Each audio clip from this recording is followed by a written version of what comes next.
అన్నది కాకి దానికి అర్థమేమన్నాడు అవివేకి. గుడి మీద కూర్చొని కావు కావంటే కాపాడమని వేడుకున్నది. మేడ మిద్దెల మీద కూర్చొని కావంటే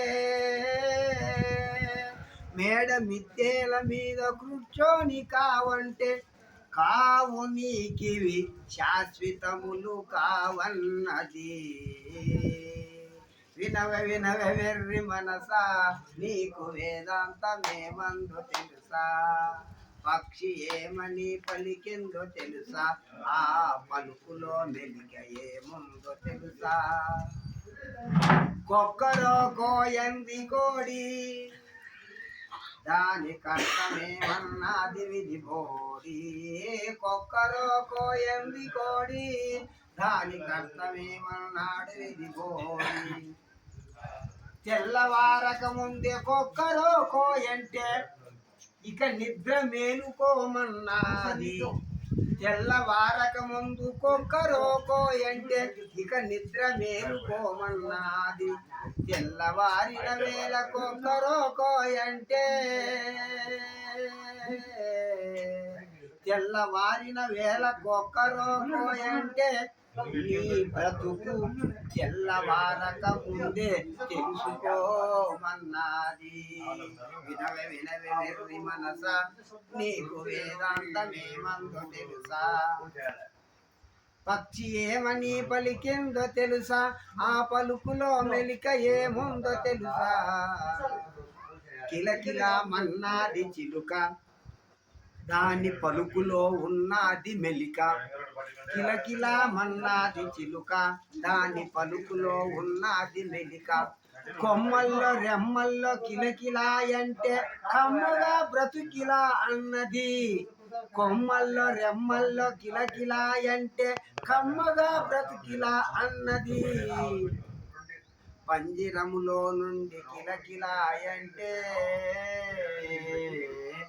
పంజరములో నుండి కిలకిలాయంటే నాకు ఈ బందికానా బ్రతుకెందుకిలా అన్నది. వినవే వినవే వెర్రి మనసా నీకు వేదాంతమేమందో తెలుసా. పక్షి ఏమని పలికిందో తెలుసా, ఆ పలుకులో మెలిక ఏముందో తెలుసా. కాకి దేవుని గుడి మీద కూర్చొని కావు కావంటే ఏమన్నంట, స్వామి నన్ను ఏ ఇంటికాడికి పోయినా చీ కొడతారు, కట్ట తీసుకొని కొడతారు, కాకింటారు, నా బ్రతుకు ఏమిటి అని వేడుకుందంట. అంటే స్వామి అన్నారంట అప్పుడు ప్రత్యక్షమై, పోరాడం వేడిమిద్దుంది, అన్నం వండినారు, బాగా గింజలు ఉన్నాయి, రైతు ధనికుడు కుబేరుడు, అటుకు పోయి అడుగుపో పెడతాడు అంటే మేడ మీదకి వచ్చి కావు కావండి. కావు కావంటే వాడు ఏం చేసినాడు, నువ్వు మధ్య తీసుకొని వస్తావా అని కట్టె తీసుకొని దాన్ని కొట్టేసినాడంట. కట్టె తీసుకొని కొడితే పాపం లేచిపోయింది. లేచిపోయినాక ఏమైంది, కొన్నాళ్ళకు ఆ సౌకారి వృద్ధాప్యం వచ్చింది. వృద్ధాప్యం వచ్చిన తర్వాత ఏమైతాడు, ఆఖరకు అంత్యకాలం దగ్గరికి వచ్చింది. యమపురికి వెళ్ళిపోయినాడు. యమపురికి వెళ్ళిపోయి 12 దినాల దినం నాడు శ్మశానం కాడ అందరూ పిల్లలు తల్లులు బంధువులందరూ కూర్చొని అక్కడ నైవేద్యం పెట్టి, ఆయన ఫోటో పెట్టి, ఫోటో ముందర నైవేద్యం పెట్టి, ఆ నైవేద్యానికి ఏం తినాలప్పుడు కాకు తినాలా. కాకు రావాలా, కాకుల కోసం కాసుకోనున్నాడు. వచ్చింది కాకి చెట్టు మీద కూర్చోంది. ఎన్నాళ్ళ నుంచి నాకు అన్నం లేదే, పాపం ఇక్కడ దొరికిందని ఇస్తురా కాటికి వచ్చింది. కూర్చొని తినడానికి ముక్కు పెడితే ఫోటో కనపడింది. ఫోటో ఒరే నా కొడక, ఆ రోజు నువ్వు కట్టి తీసుకొని కొడుతీవి, ఈనాడు నీ కూడు నాకు అవసరమా, నీ పిండా కూడా నాకు అవసరమా, నీ పిండా కూడా నాకు అవసరమా అని పోయి మళ్ళా కొమ్మలు ఎక్కి కూర్చోందంట. మిగతా కాకుండా వచ్చినాయి, అందరికి స్ట్రైక్ చేసింది.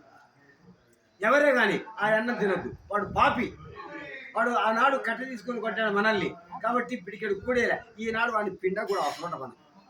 అందుకనే ఏం పెట్టేపో నీ పిండా కూడా పెట్టేపోంట మనం ఉదాహరణకు మాట్లాడటమా అన్నాం కదా, నోటికి మాటలు. కాబట్టి ఉన్న పదార్థాలకు ఇప్పుడు మహానుభావుడు శ్రీనివాస రెడ్డి గారు అక్కడ జ్ఞానమఠం కాడ కూడా ప్రారంభం చేసి అక్కడ వదిలేసా, ఇక్కడ కూడా ప్రారంభం చేసినాడు. పురాతన కాశీ విశ్వేశ్వర 4 ఏళ్ళ స్టార్టింగ్ లో కూడా మేము వచ్చాం.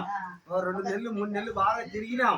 తిరిగి విష్ణు సహస్రనామం భజన పాటలు పాడి మొదలు పెట్టిపోయినప్పుడు ఈ రూమ్ కూడా లేదు. ఇంకా ఆవిడికి. కాబట్టి ఇటువంటి అన్నదానం చేస్తే మనకు ఆనాడు కాకులు పిలిచకుండా వచ్చి తింది.